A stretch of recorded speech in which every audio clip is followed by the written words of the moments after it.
A SEAL team vanished inside a canyon that didn't exist on any map. Drones died, GPS froze, every aircraft retreated. But one pilot heard something no system could detect, an echo rising from the darkness, calling her in. You're watching Warthog Valor Stories, where hidden courage, impossible missions, and the heroes no one expects finally get their stories told. Tell us where you're watching from. Let's see how far these legends travel. Captain Ayla Mercer had flown over deserts her whole career, but nothing in the wastelands of the Western Plateau looked like this. From above, the sand stretched smooth and bright until it didn't. In the center of the emptiness lay a black wound in the earth, a jagged slash so deep the sun barely reached inside. They called it Gray Rift, but no one knew who named it first. The canyon wasn't on any official map, digital or physical. Not on geological surveys, not on satellite databases. Even classified military satellites returned corrupted images whenever they passed over this stretch of the desert, as if the landscape erased itself whenever technology tried to record it. Her HUD began to glitch the moment she flew within 5 miles. Numbers flickered. Compass headings rolled like a slot machine. The digital horizon line pulsed once, then shuddered. Ayla tapped the panel out of instinct, but she already knew it wasn't the aircraft.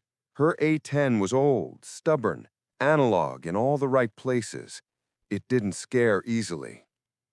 Warthog 3-4, maintain distance from the target zone. Do not cross the rift boundary. This is recon only. But Ayla wasn't listening anymore. 17 hours earlier, a SEAL reconnaissance unit had disappeared inside that canyon.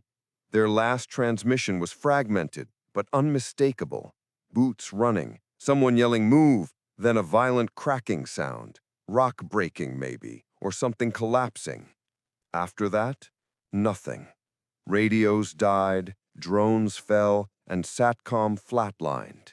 Every rescue attempt ended at the canyon lip, except hers. Ayla throttled back and let the Warthog drift lower. The air changed as she descended, denser, heavier, carrying a strange undercurrent like a low hum beneath the wind. Her analog altimeter ticked steadily, but everything digital blinked again and again, as if the canyon was consuming the signal like a living thing. Her eyes narrowed. Sound behaved strangely in deserts. She'd flown long enough to know that. Heat bent it, rocks scattered it, and wind could throw echoes for miles. But the vibration she felt now wasn't wind. It was too steady, too patterned, too familiar.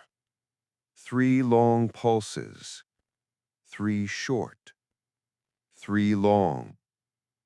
Ayla froze.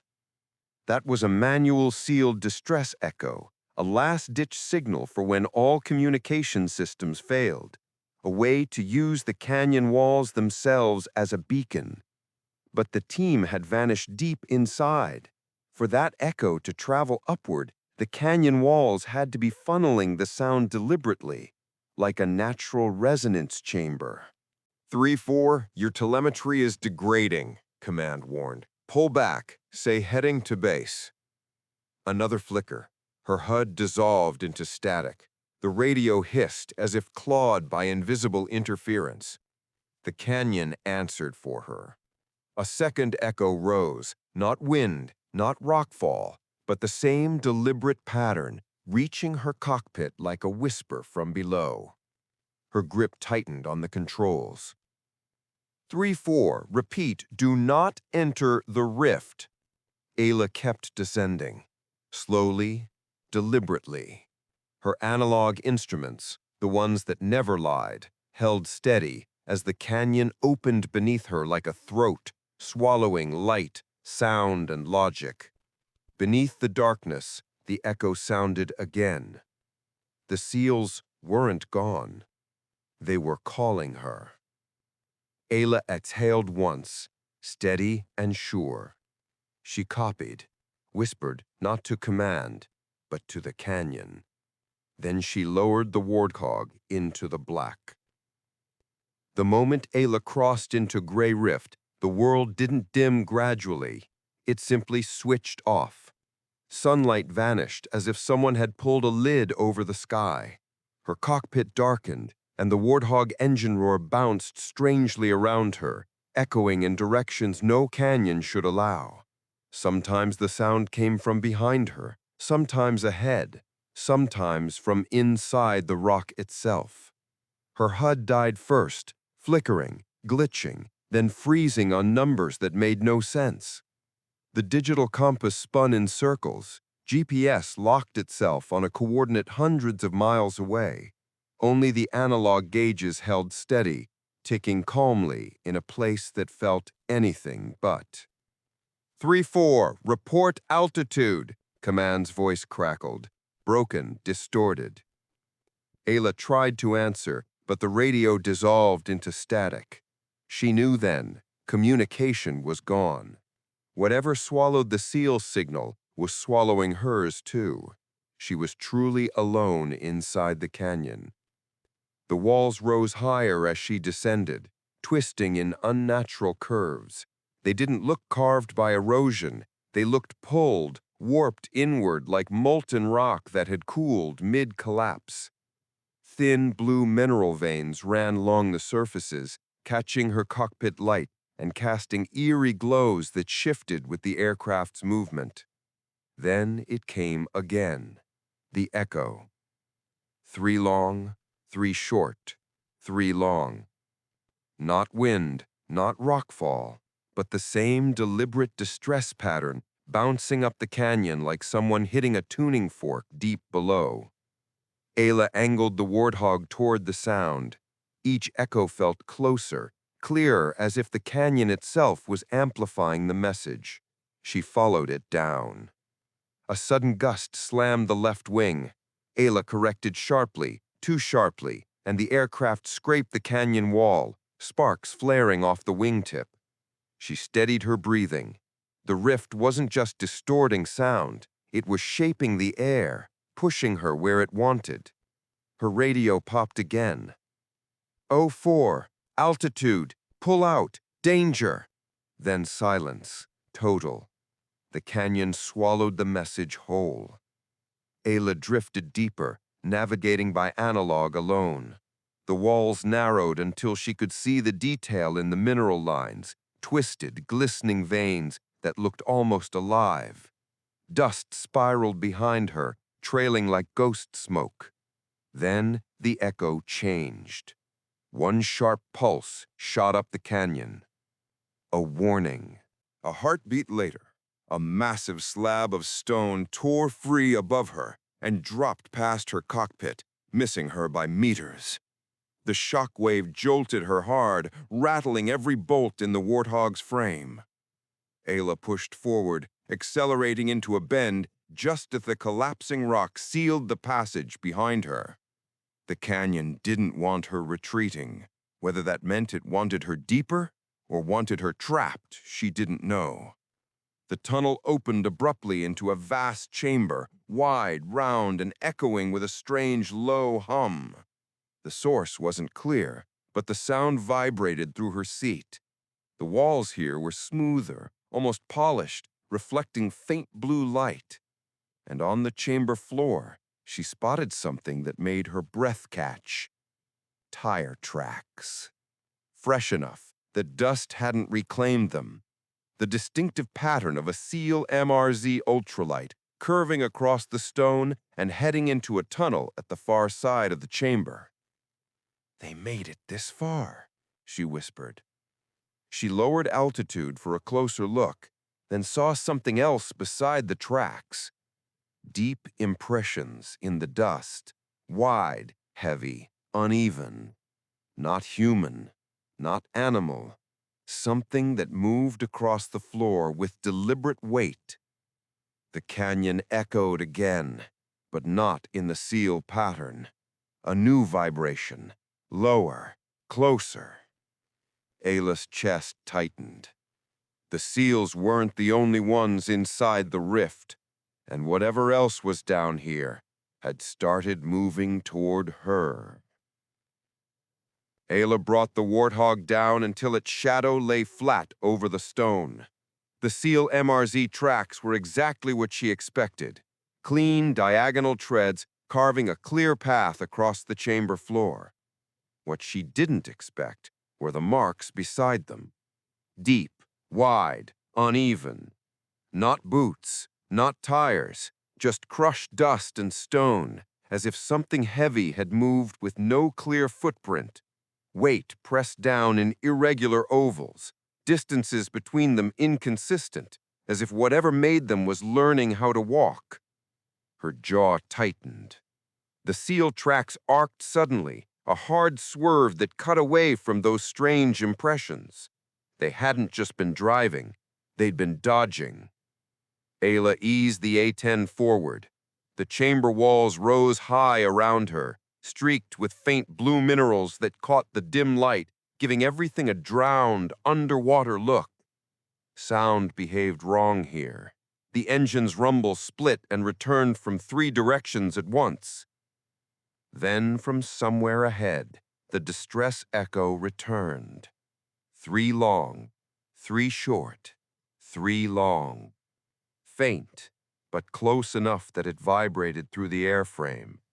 Ayla throttled back and followed the direction the sound favored, angling toward a dark tunnel where the MRZ tracks disappeared. The passage narrowed quickly.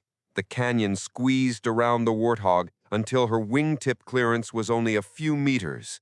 Dust swirled in thin sheets. The blue glow dimmed. She mostly flew on instinct now, using the feel of the air and the way sound bounced off stone to keep centered. The tunnel dropped sharply, like a ramp carved by an earthquake.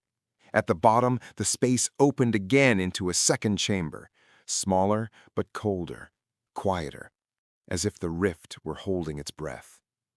At the center lay the MRZR. On its side, frame twisted, one wheel torn off, the axle snapped like a bone. Gear was scattered around it, packs, rope, a busted radio with its antenna bent backward. Dust coated everything, except the places where hands and boots had moved recently. Ayla eased lower, eyes sweeping the ground. Boot prints. Several pairs. They led away from the wreck, one stride normal, the next dragged, like someone was half carrying an injured teammate. The prints reached a nearby wall and stopped at a smear of dark, dried blood. On the rock, smeared through the dust with shaky fingers, were 2 words and an arrow. Keep going. Alya swallowed hard. They hadn't curled up and waited to die. They'd moved, deeper. She shifted the Warthog's nose in the direction the arrow pointed. There, half hidden in shadow, was another opening, more a slit than a tunnel, barely wide enough for an aircraft to slip into sideways. The darkness inside it wasn't like the rest of the canyon. It looked thicker, like something that didn't want light crossing its threshold. Something scraped behind her. A slow, dry sound. Stone against metal. Ayla froze, turning the A-10 with tiny inputs. The big chamber behind her looked empty, just broken rock, the overturned MRZR, drifting dust. But the sound had been real. It came from the far edge, where the blue glow didn't quite reach. Another scrape, closer. Her instincts, the same ones that had kept her alive in places that hated aircraft, flared hot. Something was in here with her. She killed the last of her cockpit lighting, letting the canyon's faint glow paint the Warthog in soft blue. The engine's rumble dropped to a low, controlled hum. She listened. Silence. And yet, every hair on her arm stood up. Whatever had left those deep, irregular impressions, Whatever had driven the seals off their straight path had not left the rift. Ayla lined up with the narrow slit in the rock. "If they kept going," she murmured, "so do we." She pushed the throttle, slipping the A-10 into the tight passage. The stone closed around her again, scraping the air mere meters from her wings. Behind her, in the chamber she'd just left, the scraping sound returned one last time, slow, deliberate, like something was turning to follow. Ayla, the moment she slipped into the narrow slit, the canyon changed again. The air turned colder, tighter, pressing against the Warthog's fuselage like invisible hands. The noise from the previous chamber faded instantly, as if the stone behind her sealed the sound out, or sealed something in. She flew slowly, letting the aircraft drift through the tight passage. The walls here weren't rough like the others. They were strangely smooth, curved inward as though shaped by flowing heat. Blue mineral veins glimmered in thin lines, giving just enough light to reveal the shapes ahead. The MRZR boot prints continued, thin drags of dust, a heavier one mixed with blood. They hugged the right side of the tunnel, as if the SEAL team had moved carefully, quietly, trying not to wake whatever else was in the rift. A faint tremor rolled under the ground. Not an earthquake, too rhythmic, almost like footsteps echoing far away. Ayla gripped the throttle. Whatever had been in the previous chamber hadn't stayed there. The tunnel opened abruptly into a steep downward slope, forcing her to angle the Warthog nose down. Dust streamed ahead of her in soft ribbons. At the bottom she saw the glow of an opening, another chamber, but smaller, lower, more suffocating. She slid inside. Immediately she saw debris, metal scraps, broken packs, shattered chem lights. And in the center of the chamber stood a collapsed ventilation tower, its base cracked open. Warm air pulsed rhythmically from the gap, carrying faint, distorted voices from deeper inside. Not echo, not wind. Voices. Human. Alive. Ayla gripped the throttle. She could almost make out words when a violent crack split the air. The far wall bulged inward. Dust rained from the ceiling. The entire chamber shuddered like something enormous had shoved the stone from the other side. Ayla jerked the A-10 back just as the wall fractured fully. A chunk of rock the size of a jeep slammed onto the floor, exploding into shards. The echo of the impact screamed through the chamber. Then came the sound. Not rockfall, not machinery. A slow, dragging inhale, as if the canyon itself were breathing in. Ayla froze. Whatever had been moving behind her was now right here, separated only by a wall too thin to be trusted. The MRZR footprints continued toward a crack beside the ventilation tower, an almost hidden passage just big enough for a person. The heat pulsing from inside meant one thing. The SEAL team had gone that way, and whatever followed them might be following her, too. The wall behind her groaned again, deeper, closer. Ayla made her choice. She angled the A-10 toward the crack. "Hang on," she whispered to no one but herself. The canyon exhaled behind her, hot, heavy, unnatural. And she dove the Warthog into the only opening the SEALs could have taken, just as something massive scraped through the chamber she was leaving. The chute spat Ayla into a cavern so sudden and wide that she had to yank the Warthog back to avoid scraping the ceiling. One glance told this place wasn't carved by nature. The walls rose smooth and vertical, lined with long parallel grooves like the inside of a collapsed structure. Metal beams were fused into stone, half melted, half swallowed. And across the dusty floor, MRZR tracks. Fresh. Boot prints followed them, close together, one dragging heavily. The SEAL team had passed through fast, injured but alive. Ayla lowered altitude for a better look. That's when she saw the message smeared on a rock slab in dust and blood. Keep going. Her pulse jumped. They were sending a trail. A faint scrape echoed behind her. Ayla froze, slowly rotating the Warthog. Nothing moved. Dust drifted lazily. The ventilation tower in the chamber's center throbbed with hot air from a crack beneath it, creating a low rhythmic pulse. Another scrape. Closer. Not shifting stone, not a collapsing wall. A controlled, deliberate movement. Ayla killed her cockpit lights. Darkness clung to the aircraft, leaving only the faint canyon glow. The chamber amplified every tiny sound, her engine idle, her breathing, and the slow, heavy drag of something moving just outside her sight. The SEAL's last transmission echoed in her memory. Until it follows sound. Ayla scanned the floor. Beside the MRZR tracks, she saw deep, irregular impressions, too wide for boots, too heavy for animals. Whatever had followed the SEALs into this chamber was still here. The chute the SEALs had taken lay behind the fallen ventilation tower, a tight vertical drop lit by flickering orange glow from below. Heat pulsed from it, airflow from deeper tunnels. The wall behind her trembled again, dust falling in a thin curtain. Ayla didn't wait. She fed power to the engines and angled the Warthog toward the chute.